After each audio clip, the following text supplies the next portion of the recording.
C'est une joie. Je suis parti dans des conditions difficiles de la terre africaine suite à la volonté de certaines autorités soumises à la France. Et je reviens parce que une autre partie de ce continent attend toujours que la libération, l'indépendance, la souveraineté et l'autodétermination puissent être appliquées. C'est pas parce que Macky Sall a agi de cette façon que cela signifie que je n'étais pas chez moi au Sénégal ou ailleurs. Nous sommes des enfants du continent africain. Et nous sommes les enfants de ceux qui ont voulu les États-Unis d'Afrique. Et si les élites, certaines élites ont trahi leur mission par rapport à cette unité africaine, il faut savoir que le peuple, lui, est dans cette démarche de solidarité africaine, de fraternité africaine. Je suis ici parce que c'est la terre, symboliquement parlant de mes pères. Patrie est extrêmement important, mais je tiens à rappeler que je suis aussi le fils de la terre-mère. Et un enfant ne naît que parce qu'il y a un père et une mère. Il y a la patrie qui est le Bénin et il y a la mère qui est la terre-mère de manière générale. Et je vais aller visiter cette terre-mère partout dans les mois à venir pour installer les bases du front anti-CFA. La jeunesse ici est déterminée. La jeunesse ici n'a pas peur de perdre le peu d'avantages qu'elle a, parce qu'elle sait très bien que la véritable liberté doit passer par un certain nombre de sacrifices. C'est une fierté que je vois ces derniers ce soir, et je sens que le combat va prendre une autre dimension à partir de Cotonou pour refluer vers toute l'Afrique.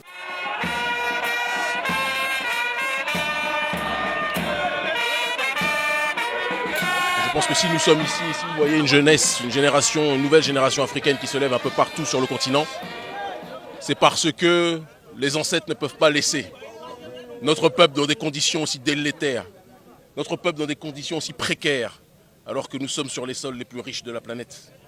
Il arrive un moment où celui qui vit sur un sol riche doit être capable de profiter de cette richesse. Il n'est pas normal que le monde entier profite de notre richesse, sauf les Africains eux-mêmes. Il y a quelque chose qui cloche. Quand les Sankara sont morts, ils ne pouvaient imaginer qu'en 2017, nous serions encore dans des conditions aussi dramatiques. Et c'est parce que nous honorons nos aînés, hommes et femmes, que nous sommes prêts à risquer nos vies pour dire la vérité. Et je profite de cette occasion pour adresser un message à Macky Sall, qui se fait le représentant quelque part de la France-Afrique, tout comme M. Ouattara. Que ces derniers sachent que la jeunesse africaine n'est plus disposée à courber les chines. La jeunesse africaine est plus que jamais déterminée à obtenir sa propre liberté. Le CFA n'est qu'un chapitre de cette lutte pour la résistance, que certains ne nous incarcèrent pas dedans. La souveraineté africaine, c'est le départ des bases militaires. La souveraineté africaine, c'est la fin de la France-Afrique. La souveraineté africaine, c'est faire en sorte que la jeunesse africaine puisse profiter de ses propres matières premières, de ses propres richesses. S'il y a tant de personnes qui vont émigrer du côté de l'Occident, c'est parce qu'elles pensent qu'elles vivent un enfer ici. Elles vivent un enfer parce que ceux qui étaient censés être les élites se sont délités et ont trahi leur mission. Raison pour laquelle nous sommes aujourd'hui dans cette démarche d'autodétermination. Et l'adage qui est le nôtre, c'est ce que les élites africaines ne font pas pour le peuple. Le peuple le fera lui-même. Voilà le travail qui est le nôtre.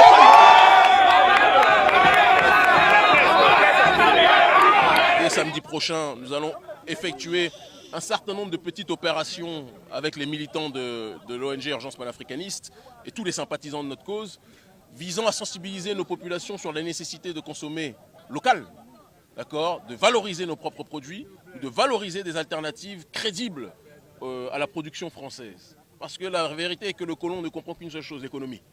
Nous ne partons pas d'un principe illusoire qui serait que nous serions capables de tout boycotter ou de boycotter tout produit français dès le départ, ce n'est pas la démarche.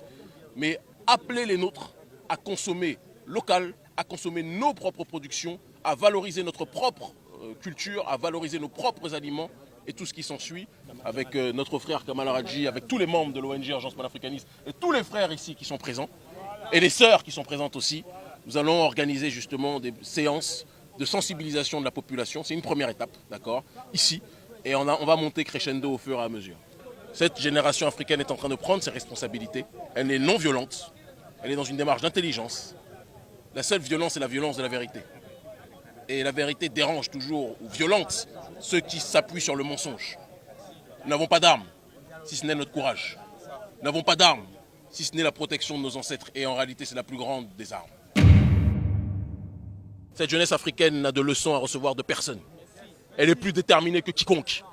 Certains ont tendance à croire parfois que je suis un leader. Je ne suis pas le leader de cette jeunesse. Je ne suis qu'un porte-voix. Cette jeunesse est la jeunesse la plus courageuse que je n'ai jamais vue de ma vie. La jeunesse la plus déterminée que j'ai jamais vue de ma vie. J'ai fait les 4 coins du monde. Mais la nouvelle génération africaine que je vois ici est celle qui va conclure, ponctuer le cycle d'indépendance initié par nos aînés. Et ça, j'en fais le serment au nom des ancêtres.